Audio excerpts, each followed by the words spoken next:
Welcome to another broadcast of Truth Be Told, where we believe in experience becomes truth. I'm your host, Tony Sweet. Captain Ron's not here today, but we have the one and only intuitive Trisha Carr. Go to her website, trishacarrcharm.com, to find out more about her.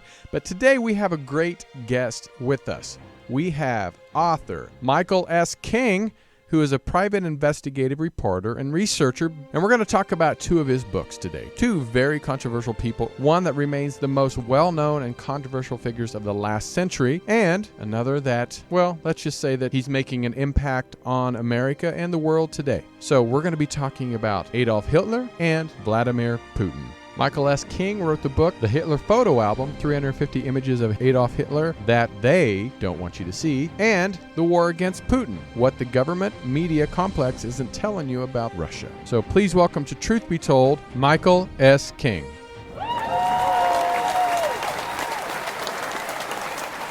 All right, welcome to the show, Michael. How you doing? Good, Tony. Good to be with you today. Well, we're very excited and happy that you're here. Do you go by Mike or Michael? Does it matter?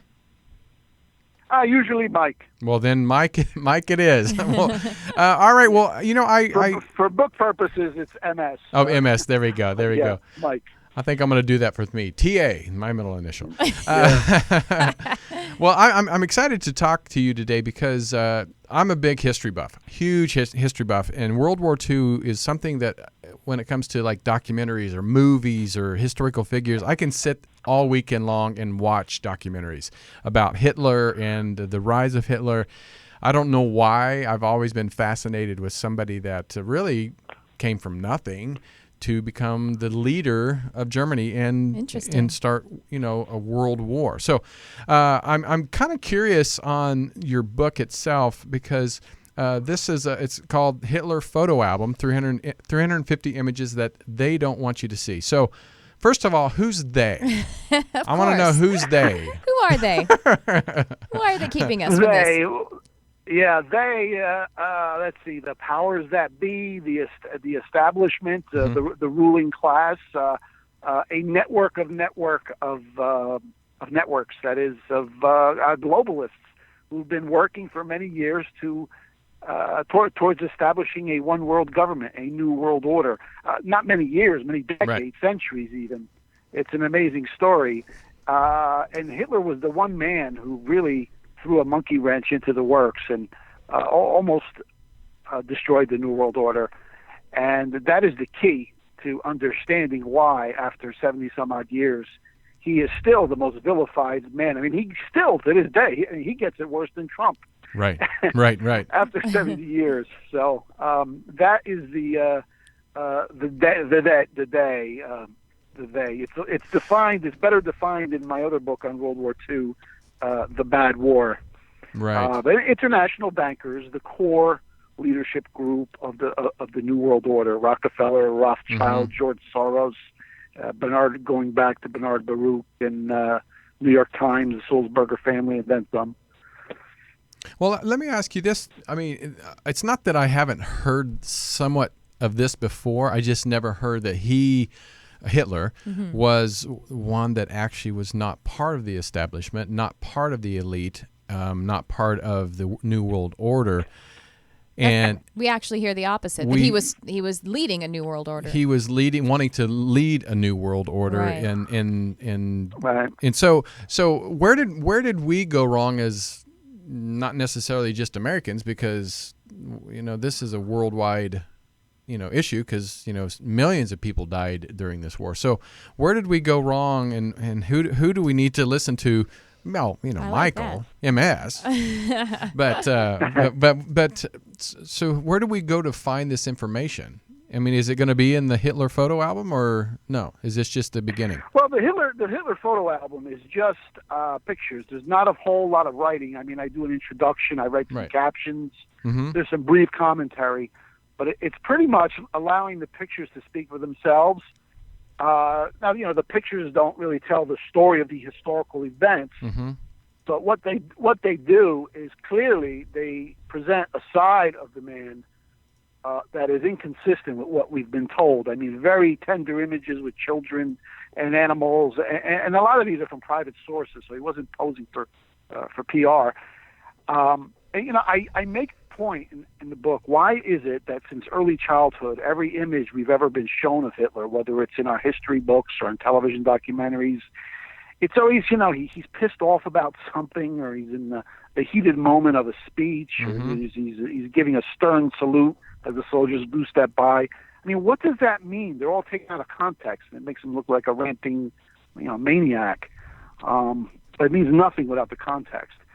But what the Hitler photo album shows is that this man was absolutely adored by the German people. Had a very soft heart for children. I mean, he was a vegetarian. He couldn't bring himself to eat animals. Can you believe that? I did not know that. Did you know that? I don't know. Yeah, it's true. So, I mean, he was a tough guy when he had to be. There's no question about that. But this is not a psychopathic, monster. He truly adored his people, and the feeling was mutual. And that comes across in the book clearly. And then at the end, I close with an appeal for people to have a look at one of my other books. That's The Bad War, The Truth Never Taught About World War II. So it's kind of like a 1-2 punch. I intend for this piece to soften people up with imagery, and then we proceed to the real history book. Now, were these pictures that were already out there that people could have seen on the internet? You just did a compilation of them, or were these pictures that were not seen before? Yeah. Oh, well, everything is on the internet these days. Right. But even on the internet, I had to do a little bit of digging. You have to kind of be creative with your search terms and dig these out. So it took me a while. So, these days everything's on the internet, but still, nonetheless, in terms of what the public is exposed to from the so-called mainstream press, you won't see these images at all. So I dug them out and I organized them into categories, sections. Hitler with women, Hitler with children, Hitler with animals, Hitler with his people, Hitler's paintings, and so on. So it's a very powerful piece, and it's gotten a great response. No, I'm sure. I mean, like you said, this is a historical figure, and most people, if we can learn something from a book, pictures, or if it's dialogue, I mean, we definitely want that. I'm just wondering if you don't mind my asking. Is it your opinion or your perspective that perhaps Hitler wasn't the only person or the driving force behind a lot of the victims of the Holocaust? Because to me, if he was the driving force, and I don't mean to be challenging, but knowing that he was also a human and he loved animals and children doesn't discount the fact. So that's why I'm curious. Right. Is your perspective that he wasn't the driving force in that? Oh, I totally understand where you're coming from. And now we're really going down the rabbit hole. Yeah, let's do it. I know. I got my carrot. It might be a bit much for your listeners to grasp all at once, and I totally understand that because I've been there. Right. Up until well into adulthood before I kind of went to the bottom of the rabbit hole. But I'm just going to come right out and say it. The so-called Holocaust was really just a mass internment in the Eastern Territories of Communist Party members and Jews because they were very hostile to Germany. And the idea was a temporary incarceration, not unlike what FDR did to 100,000 Japanese Americans. Right. Except the Japanese Americans were not hostile to America. That's the big difference. And it was a mass internment, and there was no mass killings. To the contrary, and I present all the evidence in the Bad War. Nobody can refute this. A lot of it comes from mainstream sources, believe it or not. For example, there were 3,000 babies born in Auschwitz. There were organized Jewish soccer leagues in all the camps. There were activities for the children. Now, there were times in the war where some epidemics broke out in the camps, and there were people who died of typhus. And then also towards the end of the war, when the situation became desperate and things like food and medicine were they were in short supply for the German people, no less, and also for some of the people in the camps. So it is not what it was represented to be. Were the Jews interned in camps during wartime? Yes, of course that happened. Did some of them suffer and die? Yes, they did. But a deliberate extermination plan, it was not. And again, it has to be viewed in the context that the international Jewish leadership in 1933, this is 6 years before the war even started, declared all of world Jewry is at war with Germany. So you also had 100,000 Jewish partisans. They fought in guerrilla warfare gangs. They didn't wear uniforms. They were very brutal towards the German soldiers. So they had a duty to protect their soldiers in these occupied lands. And there's a whole story of why Germany went into so many countries too. And I explained that in the Bad War. Could you explain that? Because, like I said, from the things that we hear and see, we were told Hitler wanted to exterminate all Jewish. And there are survivors who attest to such. So that's what I'm curious. I mean, like you said, we're not challenging. We're just. I'm not a history buff. We're students. We're students, and so and.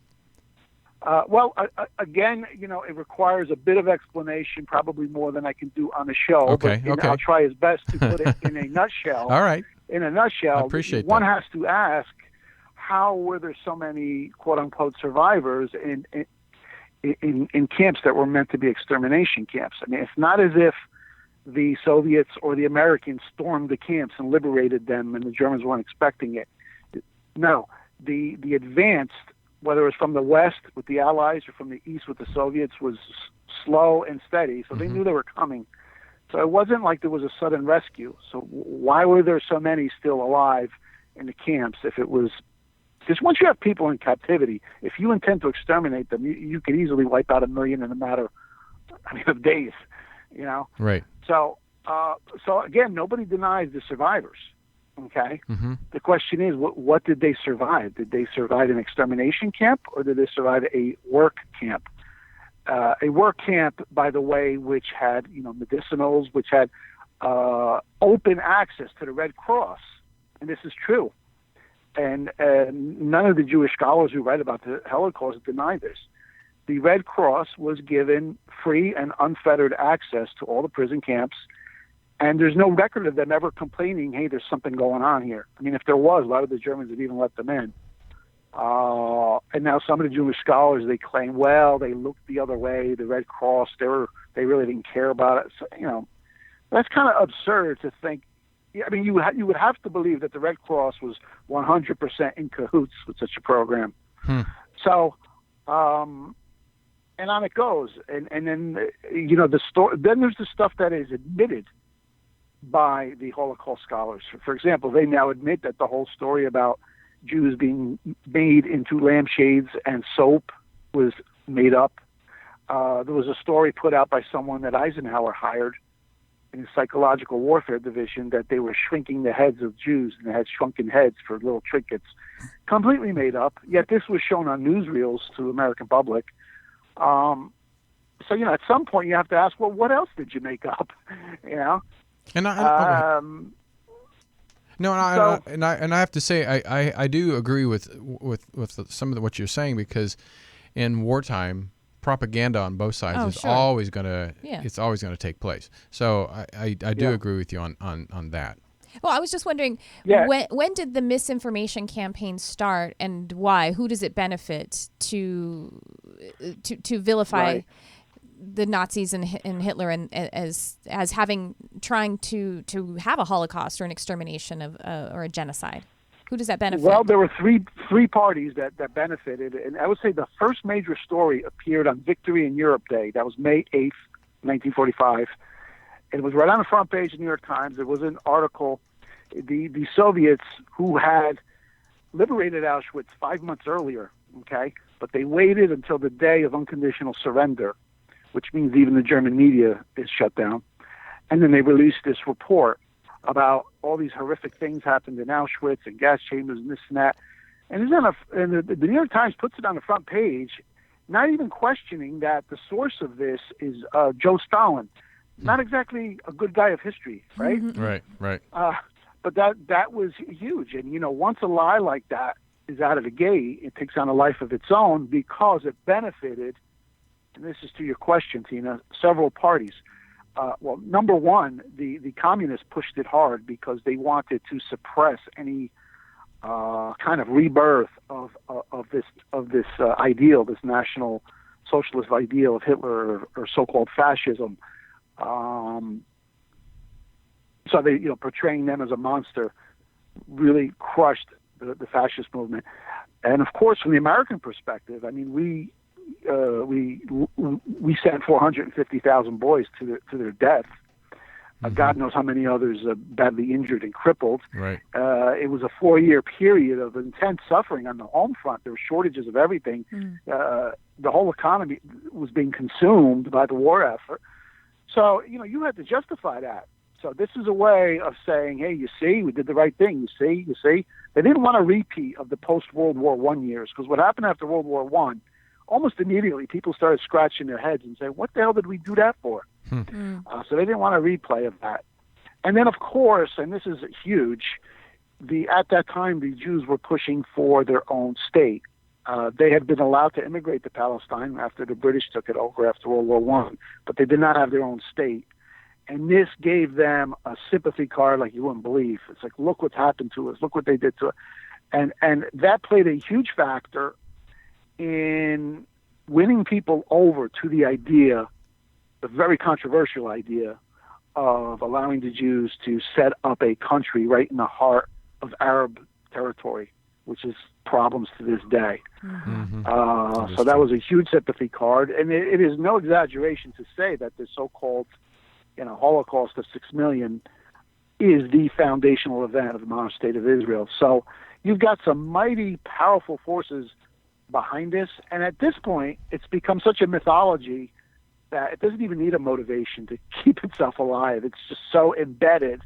And when you start to challenge it, people think you're crazy or some kind of, anti-Semite. Neo-Nazi or yeah, something. exactly. Yeah, anti-Semite. Yeah. And so Hitler or in the Nazis could have kept it in the borders of Germany, but they chose to go outside the borders in Poland and Czechoslovakia and Spain and France and all these places. So, and I know in the book description it says, was this a warmonger tyrant sending German boys off to die, or soldiers going to save Europe from Stalin's Red Army? So, why would they have to go conquer other countries to stop the Red Army? Why didn't they just go to the Russian front or and stay there and keep them from invading countries? Right. Well, the plan was, and this is going back to the early and mid 30s. Right. Was Britain and France were to make an anti-German alliance with the Soviet Union, and then behind the scenes, even though America did not appear to be overtly involved in European affairs, FDR was very much involved in this. So there was a 5-6 year run up to this. Germany was targeted for destruction. Hitler pulled Germany out of the international banking system. He pulled Germany out of the League of Nations. All of the oppressive World War I reparations, he said, we ain't paying.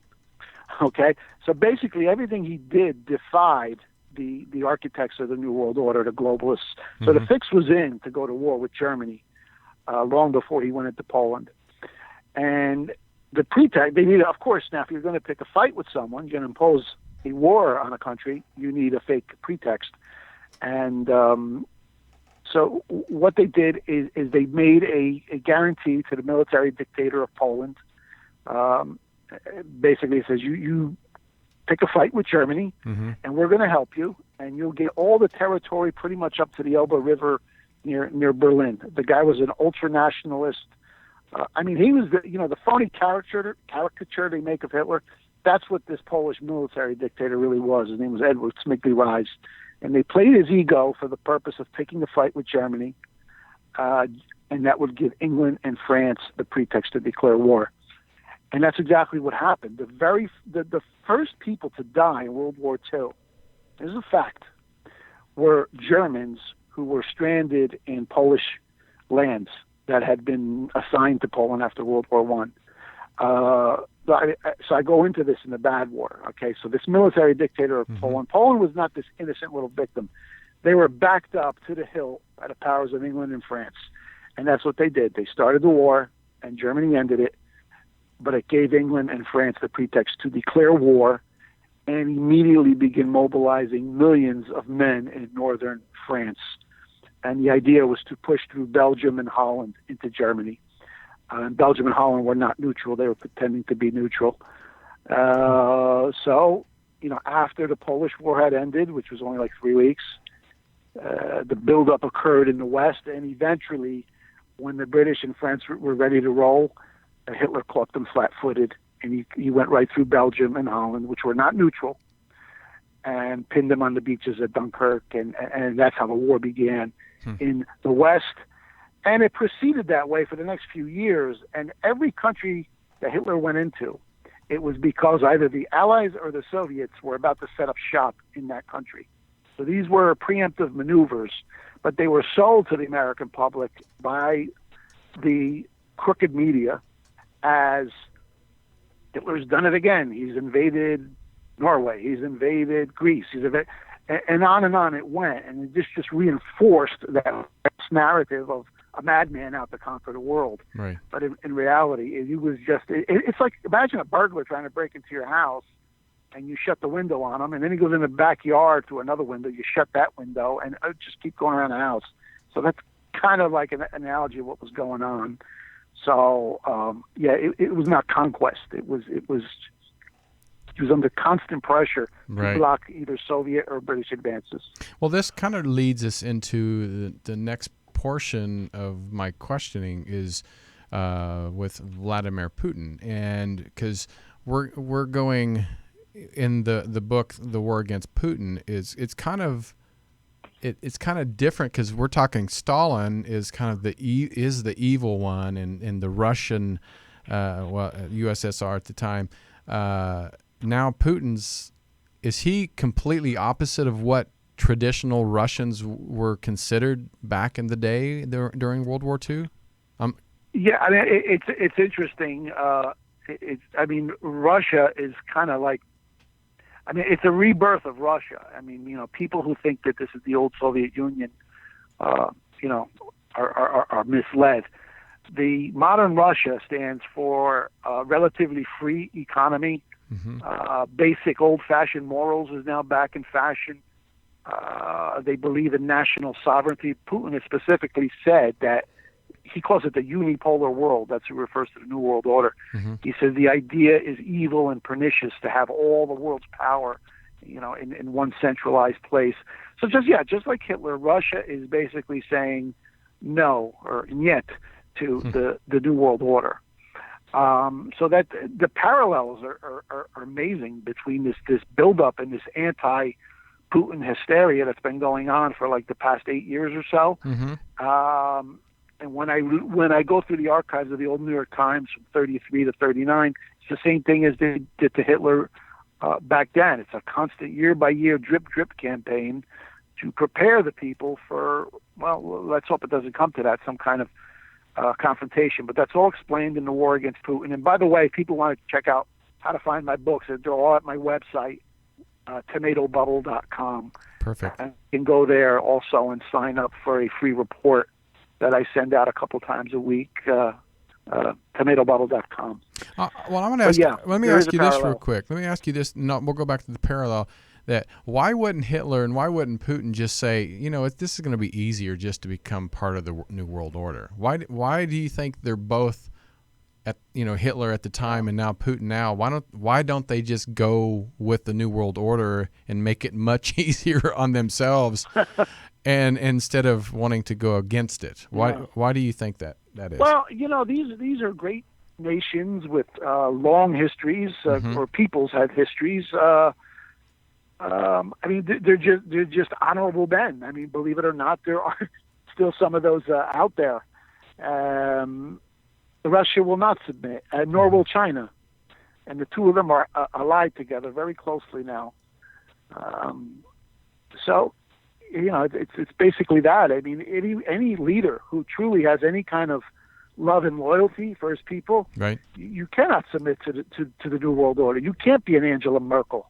I mean, that disgusting hag has opened up her country to hundreds and hundreds of thousands of poor, jobless, skillless Africans are coming in. The crime rates are going through the roof. It's like a permanent welfare class. I mean, a person who gives a damn about his people or her people would never do such a thing. So it takes a special kind of psycho to join the New World Order gang, because there's nothing good about it for the people. The ultimate destination is to create a global beehive where you just have some elites at the top, and the rest of us will just live in high rises and take the bus to work every day until we die. That's their global vision. So it really comes down to the age-old spiritual struggle of good versus evil in a way. So, well, I have a question for you then. Angela Merkel is a part of the New World Order. Putin isn't. And is Trump then? Has he signed off to it, or is he just a good guy too? I believe they hate Trump because I mean, I don't know to what extent he's aware of this, but he has spoken out against globalism. He has reached out to make friends with Russia. I believe the forces that brought Trump into power are opposed to this thing as well, and that's why they're trying to remove Trump from office. He is definitely not a globalist. So, once you begin to understand who is a globalist and who isn't a globalist, you then see the pattern. It's someone who's not on board with the New World Order is attacked relentlessly, and somebody who is puffed up into this wonderful superhero. But pretty much all of our leaders, at least in the U.S., I mean, our leaders are always attacked from some perspective, from the other perspective. So that would be hard to decipher. Like Obama was also attacked. So well, yeah, but he was attacked by people who people like me who don't want this thing. But as far as like the globalists go, he was their boy. And then when he used to go to Europe, he was like a rock star. They would turn on the media, pump him up, So yeah, I mean, he was definitely one of the globalist boys. And Trump, he's far from perfect. I think he's over his head in many ways. But of course, it's much more difficult when you've got both parties organized against you. But whatever one can say about him, plus or minus, there's no doubt in my mind that this whole effort to ruin his presidency and bring him down, it's all because he wanted to restore relations with Russia, which the globalists do not want. So can you explain to me, because back in the 40s, 50s, and it was huge even here in Hollywood that if you sympathized with communism, many people lost their careers and their jobs anytime you even mention communism in the wrong way. So is Russia and even China, are they true communism? Because that's what we keep hearing. No, yeah, well, it's interesting and it's ironic because these were the communist giants at one time, and they were tyrannical states. Right. China under Mao Zedong, Russia or Soviet Union under Stalin. And just what's happened, though, over the years, it's just an interesting social dynamic, how it's changed. I know China, they still call themselves the Communist Party, but they have a very liberalized economic system. This is why they've been growing very rapidly over the last 20 years. Right. They're actively promoting a revival in the religions of China, whether it's Buddhism, Islam, Christianity. They're projected to have the largest Christian population of any country, like within a few years. Right. They're very much opposed to interference in the affairs of other nations, and Russia the same way. So it's just kind of odd how history played out. They suffered under that brutal communist system, and now they have very different societies. Right. And it is really the United States and Europe, if anything, that more closely resemble the twisted vision of Karl Marx. I mean, our government is so big, so intrusive. The stuff they do to you at the airports now. It's so we've kind of gone in opposite directions. But in many ways, America is now communistic.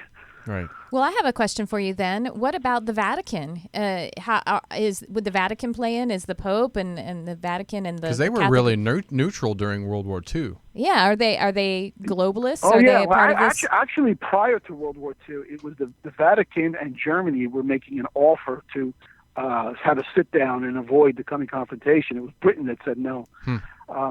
But that was the Vatican of yesteryear.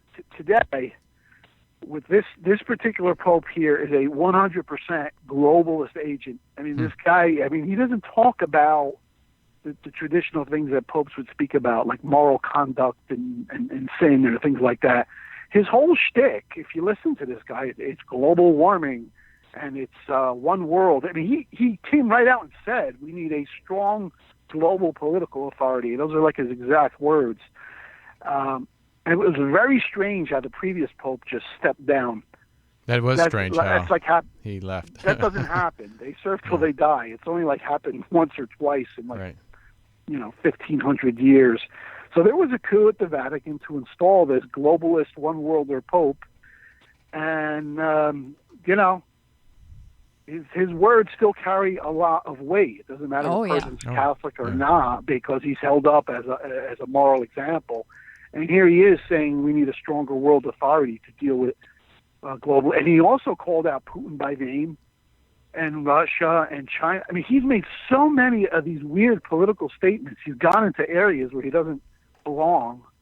And it's by design. So, the current Vatican, they've been co-opted by the globalists. It's long been a target of destruction by them, but now they've really gotten on the inside into it with one of their agents. Well, I want to ask because, the Nazi Party of now, do you feel that it's changed since World War II, or do you feel that the Nazi Party in Germany and even now globally, internationally, do you feel that the Nazi Party is evolved into something completely different than what it was under Hitler? Well, in essence, it really doesn't even exist anymore. It's banned in Germany. I mean, there's some hardcore types, but I don't know, they're like, misguided skinhead violent types. They're really not what Hitler represented. Right. Pretty much all the leading National Socialists were rounded up after World War II. Thousands of them were executed by the victorious Allies, and others were long prison sentences. Others escaped to Brazil or Argentina. The so-called denazification process after World War II was very brutal. And then they got into the minds of the kids, the school kids. They already in the early 50s, they were teaching the young kids how evil, Hitler was and what Germany had done. And to this day, your typical German is just consumed with this weird guilt and self-hatred even. Right. I mean, they've really been beat down. They do not want this nation to ever rise again. And now the coup de grace, the death blow, is this mass migration that's coming in there. Germany has the lowest birth rates in the world, and they've got this massive immigration coming in, and they're very fertile. You go down 10, 20, 30, 40 years down the road, you're looking at a people that's kind of facing extinction, and they don't seem to mind. It's very sad. Well, with our state now, the threat of North Korea, the trade wars with Russia, what is some of your predictions of Putin's reactions and maybe globally what's going to happen? Because a lot of people are scared of nuclear war, and which we haven't had that fear for a long time. Well, we have some real psychopaths in high positions of power in this country. people like John McCain and Lindsey Graham and Chuck Schumer in the media. I mean, make no mistake, there is a very powerful faction that wants war with Russia. Right. And the way it is now, it's going to be whatever. If war breaks out, it's going to be a package deal. It won't just be a Russia or a North Korea. It'll be Russia, China, North Korea, and Iran versus the U.S. and the EU. Now, I can't predict that this is going to happen. Can't be that alarmist. There's so many variables that go into the flow of history. But I will say this: if they succeed in taking Trump down, then we will embark on a very dangerous course of confrontation. And I don't know how much abuse Russia and China can take. Right. And again, this is similar to the lead up to World War II. It was provocation after provocation against Germany. And you'd be amazed at how much abuse Hitler took and looked the other way before finally he sent his troops into Poland. And I think that's what they're trying to bait Putin into in the East. I mean, how long is he going to tolerate all of this troop buildup on his borders and his missile systems? I mean, they may very well go into these European countries one day. And mark my words, if they do, you'll see the media in this country explode. Oh, you see, we told you he was the next Hitler, and that's how it goes. That's what they want. Right. So yeah, I mean, if Trump falls, this is very unusual. Here you have Trump trying to keep the peace, wanting to make good relations with Russia, and you have his vice president, who was just in Eastern Europe, telling these little puppet countries, we will protect you from a Russian invasion. Well, that's what I was more confused about, during. And I'll be honest, and for my listeners, I'm not a huge fan. I just never was a huge fan of Trump from day one. It wasn't because of presidency. I just never was a fan of him. Right. But my thought of wanting to clean this, or drain the swamp and get away from the establishment. I mean, he put Pence as vice president, Sessions as so he either fell for the establishment's suggestions, because I would think he would put completely different people in positions. Well, he couldn't. He couldn't. And this is a little bit similar to when Ronald Reagan. Explain that to some of our listeners, because I know they really want to know. Because you reach a point where you cannot just win with votes. The rebellious faction of the Republican Party or the public. So it's like, okay, I have to make a deal with these people. Right. And they wormed it in. So it's Pence was imposed upon him. I'm convinced of that. And then there's precedent for this. 100 years ago, they imposed Teddy Roosevelt on McKinley. McKinley didn't want him. Huh.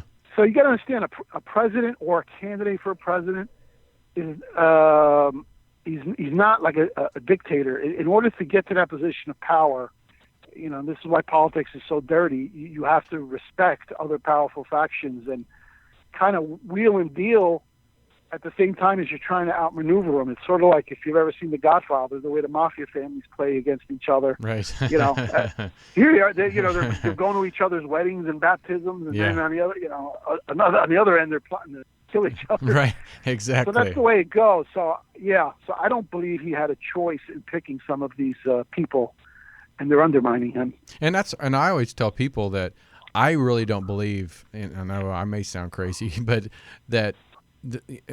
It's not who we vote for. It's because the establishment, if they want somebody in there, they're going to put him in. And that's why they must have wanted Trump for a reason to put him in this position. So, I mean, it is a very interesting time in history. Again, I'm a big history buff, and I'm very kind of happy to be alive at this time, to be a part of this transition of whatever we're going through and whatever the results. I'm very excited to be. There's a part some kind of big change happening, and that's a good thing. There is something exciting. Yes. Yeah. Yeah. I'm going to break. Yeah. Yeah. And so I hope that that people do pick up your books. The one about Putin, the war against Putin, what the government media complex isn't telling you about Russia. And then, of course, the latest one, the Hitler photo album, 350 images of Adolf Hitler that they don't want you to see. And I went through your roster of books, and we're going to have you back because you've written some great books on some, the Rothschilds and Eisenhower and Napoleon, and these are. I find it fascinating, and I kind of wanted to ask you this before we get you off the airs. A lot of these subjects are so controversial, and the people that you chosen have been controversial historical figures. Why did you decide to put your interest on paper and write books about these? Yeah, figures? It's almost like I can't explain it. I guess other writers would understand. You begin to accumulate ideas and knowledge, and it's got to come out of you like a baby. Right. Right. But especially true for me is those cases and those historical personages who have been misunderstood or misrepresented, either good guys who are portrayed as monsters or monsters that have been portrayed as good guys. I mean, that's kind of the common theme in much of my work, is just to correct things. You know? Right. It's like, the world is really kind of upside down in terms of what conventional popular opinion is. Right. It's almost, I think Mark Twain said once, he said, when I find myself in agreement with popular opinion, I get real worried and I start to check my facts again. Well, so I mean, and again, the books that you've written about have stretched, of a lot of time, from Napoleon until now. When you're writing this stuff, do you ever think about the human population, have we evolved at all? Meaning, on the way where the New World Order trying to control us and going in a certain direction. It seems like there's been this battle for centuries. Yeah. Have we gotten closer to more peace, or are we still battling that same fight? It just baffles me. It's just kind of like the nature of the human condition, and we're kind of cursed this way, and we don't learn from history, and we can we can improve and adapt and evolve in terms of things like technology and science and medicine. Right. But as far as our inner nature, that's set in stone and always has been. So unfortunately, I just think the general conflict between the good guys and the bad guys is always going to be with us in one form or another. Right. So we always want to be on the right side of history, and sometimes we think we're on the right side of history and we're not, and that's unfortunate that we don't always know the truth, and that's why. And the thing about understanding the history, particularly the last couple hundred years, one, you could read history of ancient Romans or Greeks or whatever, and it's interesting, but it doesn't have the direct connection. Mm-hmm. The history that I write about is part of the same book. This whole globalist thing started with the very first wealthy Rothschilds more than 250 years ago. And in my 2 volumes, that Planet Rothschild, you could see the continuity through the centuries of this single family who are still immensely powerful for 50 years. And so that's why the history is important. It's important to know who Churchill was, who Napoleon was, and who Rothschild was, because the more you understand that, the clearer what's going on today becomes. Context. Well, now I'm starting to rethink: did Caesar, was he actually a good guy in the Senate? were the bad? Now I'm starting to rethink all of it. But that's what MS King does. He makes you think. He's starting to make you think. Well, we want to thank you so much for being a part of Truth Be Told. We'd love to have you back. You have a lot of books that we would love to, and historical figures that we would love to talk about. And so if everybody go to his website, tomatobubble.com, pick up books on Amazon, his website. I know if you sign up, you say you send out some newsletters every couple days or a week. Yeah, they get sign up for a free report called "How to Respond to an Anti-Conspiracy Theorist," and then I also send out an update. That's great. Several times a week. Most of the content at tomatobubble.com is free, but some of the books, are for a fee. But even still, most of it is free content. Perfect. All right. Well, thank you, sir, so much. We really appreciate it, and great conversation. And thanks for sharing your books and your knowledge with our audience. We loved it. So come back and see us again. Okay, Tony, Tina, it's been a pleasure. All right. Thank you, sir. We'll talk to you soon. All right, guys, we're going to take a quick break. We have another show right after this, but please go to Trisha's website, not Tina's, but Trisha's website. It's okay. My sister's name is Tina. Oh, so, maybe, yeah, he was just channeling her. Maybe that's what it was. And it's TrishaCarrCharm.com. Go to truthbetoldwebtv.com. Check out our upcoming guest. You can go to your iTunes Stitcher because you have a show right here on UBN called Charmed Life with Trisha Carr. And every Sunday at 11 a.m. Pacific time, you can call in and ask wonderful Trisha some intuitive questions. Well, thank you, Tommy. Yes. Oh, what's funny, that's my cousin's name. That's funny. Good for you. But we're going to be back after this. And please, please, please subscribe, leave a comment. We'd love that. So until then, we'll see you next week.